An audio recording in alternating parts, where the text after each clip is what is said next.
guys, and welcome back to the SUMMERVIEW project. This is episode 2 of a 3-part series. I'm Janet Campbell, and I am the principal designer here at Linen and Orchid. In the last episode, there was nothing that was done to the home. It was pretty much bare bones. And I kind of showed you some of the design goals along with some renderings. Well, we've been through and done a lot of things since we've last met, and today I'm going to show you some more behind the scenes. I'm also going to introduce you to the team and go over the process. So let's go take a look and see what we've been doing. Oh my goodness, this is so exciting. This is the part of the project that I love because I get to see my vision come to life. And of course, I get to make sure to let my clients know, hey, how things are going. And this is my painter, Scott. Hey, Scott. So now let's go check out if my project manager, Michelle, has arrived. Hey, Michelle. Hi, Janet. So I want to introduce you guys to my project manager, Michelle. She is the one that coordinates all of the activities, and she's amazing at help making sure that I stay on task, right? It's like herding all the cats, yes.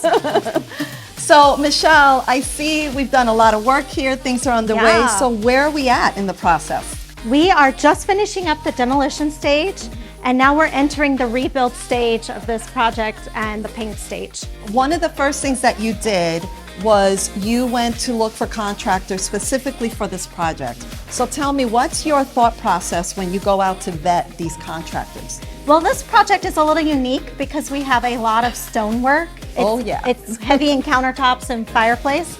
So I started asking questions of the contractors about their skill set working with high-end stone like the quartzite we're using in this project.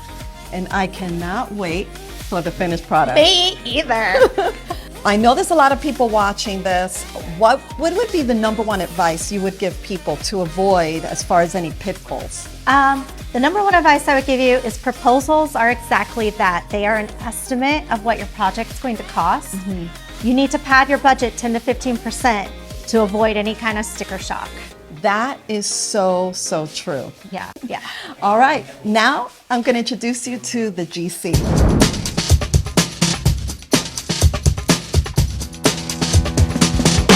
Okay, so I'm looking for a general contractor, and I think she's just around the corner. Hey, Kristen. Hey, Janet, how's it going? Oh yeah, let's do this. So let me introduce you to Kristen. She's our general contractor for this project. And one of the things that attracted me to you is the fact that you have great attention to detail. Thank you. And as a designer, I could appreciate that. Thank you very much. No problem. So when you took on this project, what is your number one goal? Just the details again, just making sure that the client sees all of those when they come in the home for the first time once it's finished, and really just follow through with details, just to set us above the rest. Yes, ma'am. And I know what you're going to say, but what was one of the biggest challenges that we had in this project? I'm going to go with the electrical. The electrical has probably been our biggest one so far, just bringing this 21-year-old home up to date and making sure we get all the tech-savvy smart switches in there. That was my fault. And being that we are in this phase, what would you tell a client? What's your biggest advice for them? I would just say overlook the mess. If you come in and take a peek at your project, just hold on and, we're getting there. Don't look at anything. And like I told my clients, because they're coming tomorrow to take things, I said, don't freak out. Yes. Because we all know that the end product is always comes out really good. And always just so different than the middle process. Yes, ma'am. Yep. Well, thank you, Kristen. I'm going to let you go because I know we're still got a lot of work to do. And I am actually going to go over the process. So now you guys understand a little bit more what's involved. So now let's talk about the different phases in a project. So when I first meet with a client, the best way I like to describe the phases is I break it down to them in 3 different parts. I want them to know what to expect when they're going into a remodel or a project like this.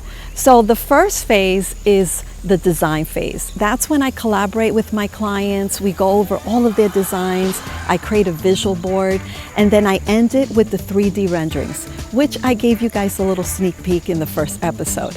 Then the second phase, that's where we're in today. That's the construction phase, and that's where we're taking all of those design ideas and we're bringing them to life. Then the last phase, that's the fun phase. That's the presentation, and that is something that I'm going to show you in the next episode.